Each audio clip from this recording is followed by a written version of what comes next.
This place contains many layers of civilization and time, the early Celtic saints, and successive layers of souls. Right here we have someone who's not that long gone into the beyond. We have Oisin Patrick, who was obviously very young. He was only born in 1971, the end of 1971, and died just the other year, 2019.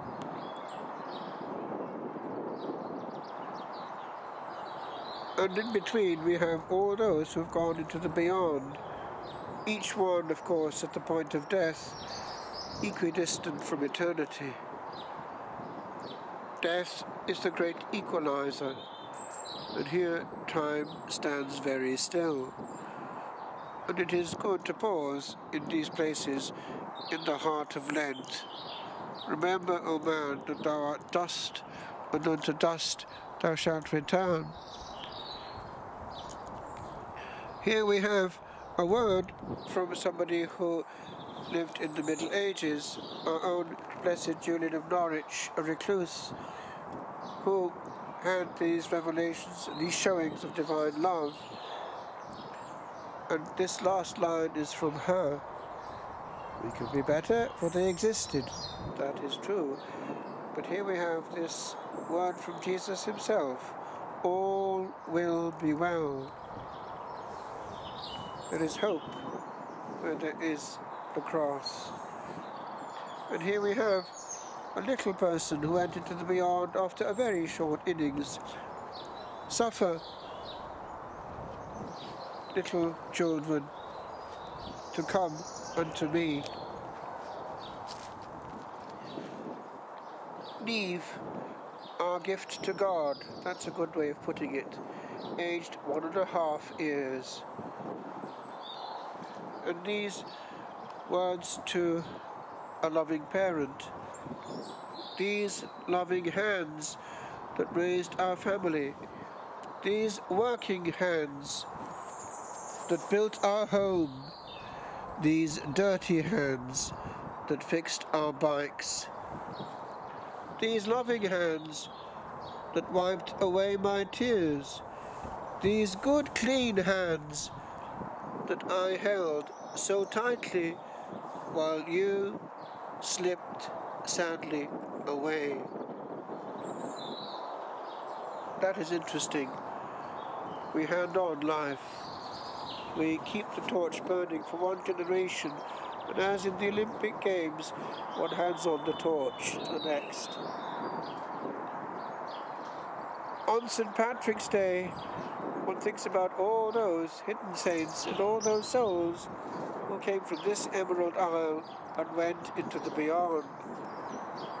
The more recent tombs show, however, how the shift has been towards the immediate and towards other things, notably sport.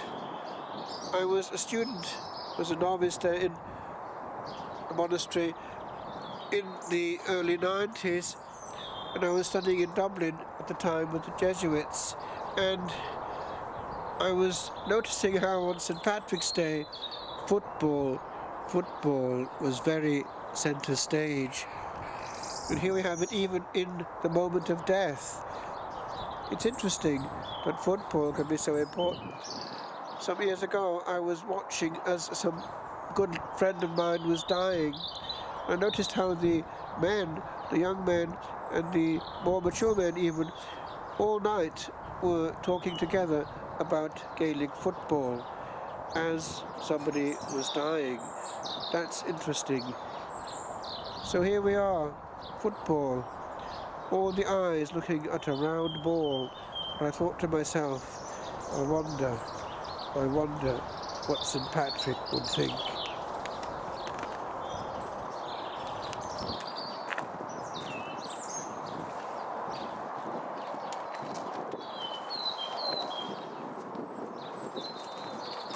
Football, St. Patrick's Day. for all the world to move around a ball. So small, so round, so bound by frenzied ire of bounds unknown. For one white spot to call the eyeballs of a populace entire, from sockets startled, rolled all into one soul-absorbed direction, for all hope of bliss and misery to turn on none but bounced fate, for which lands tug and grope. This is the height of Earth's civility, where matters of great moment matter more than mutterings of uttered verity, tossed in a world apart, neath some heart's door, unknocked, unentered, yet kicked oft a time, for none to this round planet stopped to climb. And I thought how much more attention was given to a round ball than oftentimes to the wife and the family at home. That actually the true game of life could be completely missed.